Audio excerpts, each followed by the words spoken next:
Ashama harka fuunee kabajamtoonni fi hordoftoonni maatii mastuutuuf taatan hundi keessan kan biyya keessa jirtanis kan biyya ambaa keessa jirtanis nageenyi araarri waaqayyoo isiniif haa baay'atu jecha akkasumas warri viidiyoo kee laayikii sheerii koomentii gochaa jirtan eebbifamaa waaqayyo isin haa eebbisu isiniin jedha.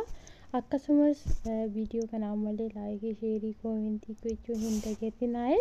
Dhugaa baay'ee tokko das nama jedhu jechuudha. Nama hawwisiisu dhugaa waaqayyo baay'ee tokko das nama jedhu xiqqaasamuunii kana dhugaa baay'ee das na jechaa jiru jechuudha.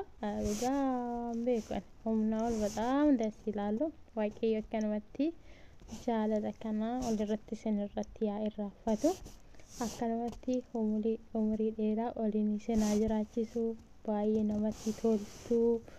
Baay'ee tokko baay'ee isaan namatti toltu jechuudha.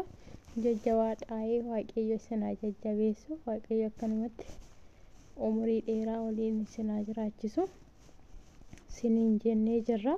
Dhugaa baay'ee tokko namatti toltu jaalala jechuun akkana maaliif yeroo baay'ee namoonni baay'een unkaan addaa fagaatanii tiimotii walitti dhiyaataniitu iyyuu fakkeenyaaf karaa fageenya irraa walitti dhufanii dhiisii ol bira jiraataniitiin iyyuu haala isaanii kanaan waliin hin jiraatan jechuudha. Garuu isaan fageenya irrallee yeroo jiran kanatti haala kanaan ol jaalatanii gaafa ol biratti dhiyaatan kana haala kanaan waliin jiraatan isaanii baay'ee tokko namatti tola. Dhugaa baay'ee namatti toltu jajjabaadhaa waaqayyo isin haa jajjabeessu. Akkasumas immoo waaqayyo yaada muraara keessanii itti isiniif haa guutu baay'ee namatti toltu baay'ee das nama jettu isiniin jechuu jaalanna. Nuunis immoo bakka isiniin ga'e kana waaqayyo ittiin nu haa ga'u jedhama ture akkasuma jedhama isiniin jechuu jaalanna baay'ee tokko namatti toltu. Egaa beeku hawwii nama hawwisiistu. Hawwii nama hawwisiistan kanas immoo nus immoo kan hawwii waaqayyo hawwii keenya galmaan nu haa ga'u jechuu malee homaa wanni jennu hin jiru. Sila ta'eef baay'ee namatti toltu baay'ee das nama jettu waaqayyo fiixa isin haa baasu jajjabaadhaa.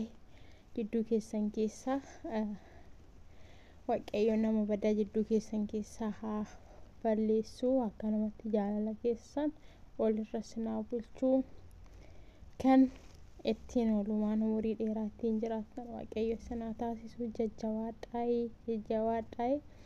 Ani baay'ee das na jedha namni baay'isee akkanatti bakka jaalala walii akkanatti qabu baay'isanii tokko das nama jedhu jechuudha. Dhugaa ani garuu gama kooteen baay'ee das na jedhee jira akkanumatti waaqayyo waliin fiixa isin haa baasu nuuf jajjabaadhaa jajjabee wantoota.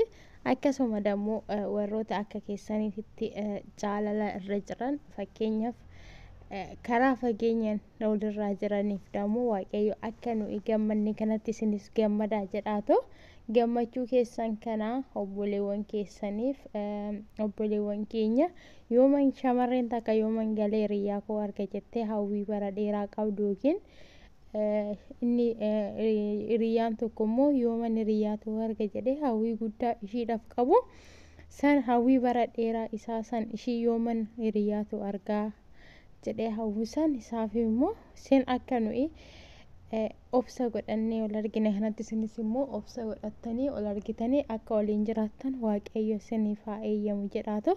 Waaqayyo kadhadhaa fi akka keessan kanatti akka isaanis ol arganii gammachuudhaan jaalalaan wajjin jiraatan isiniin jechuu jaalanna. Baay'ee namatti toltu baay'ee walirraa bareeddu gufuu isin hin dhayini hamaa isin hin argini bakka jirtanitti waaqayyo isin haa eegu isiniin jenna. Akkasuma viidiyoo kana laayikii sheerii koomentii gochuu hin dagatinaa. Haga viidiyoo biraatiin walitti deebinutti dammoo turtii gaarii baay'een isin jaaladha baay'een isin kabaja nagaara naa tura.